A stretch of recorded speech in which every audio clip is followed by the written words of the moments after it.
तो है कि आप एक शूद्र के साथ भोजन कर रहा और कदमा जी। ये बात सच है महाराज। नगर में भी यही चर्चा हुआ है कि स्वामी जी हिंदू जात प्रथा में कोई माने और दिन से भी बढ़कर स्वामी जी बात की परवाह नहीं करे कि सामने वाला हिंदू है कि मुसलमान या और कोई जात हो। स्वामी जी का मानना है कि सभी के भगवान की पूजा करें। स्वामी जी बात सच है? जी महाराज। मगर हिंदू होते हुए आप इस बात की उपेक्षा नहीं कर सकते हो कि एक शूद्र के साथ भोजन करना पाप है? महाराज, मैं जाति प्रथा को घृणित समझता हूँ। इसकी वजह से हमारे देश के लोगों को भयानक अपमान सहना पड़ा है। इससे जो पतन हुआ है वो शर्म की बात है। हमारा धर्म रसोई घर में पहुंच चुका है। चूल्हा और भोजन हमारे भगवान हो गए हैं। मुझे मत छूना, मैं पवित्र हूँ। हमारा धर्म, मैं क्या, हर व्यक्ति अंधविश्वासी मूर्ख होने के बदले नास्तिक होना चाहेगा। स्वामी जी, आप अंधविश्वास के खिलाफ हो ना? लेकिन मूर्ति पूजा में आप बुराई नहीं समझो। इन बातों का समाधान किस तरह करोगा? मैं मूर्ति पूजा में विश्वास करने का दूसरा लोगों की तरह लकड़ी, मिट्टी, धातु की पूजा में बने कर सकूं। इस बारे में आप क्या करोगे? ये किसका चित्र है? महाराज का।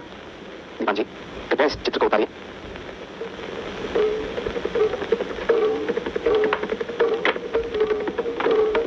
दीवान जी, इस पर थूकिए। मैं कह रहा हूं थूकिए, थूकिए इस चित्र पर।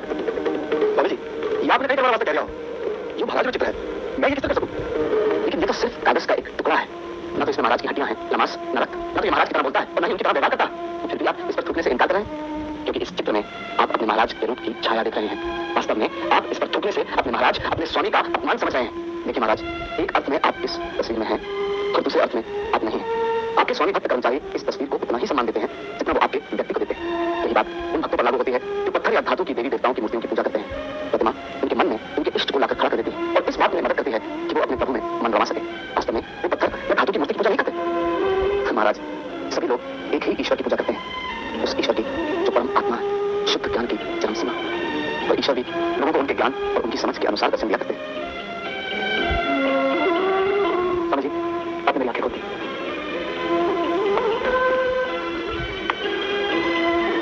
दीवान जी, तस्वीर को उसकी जगह पर टांग दी।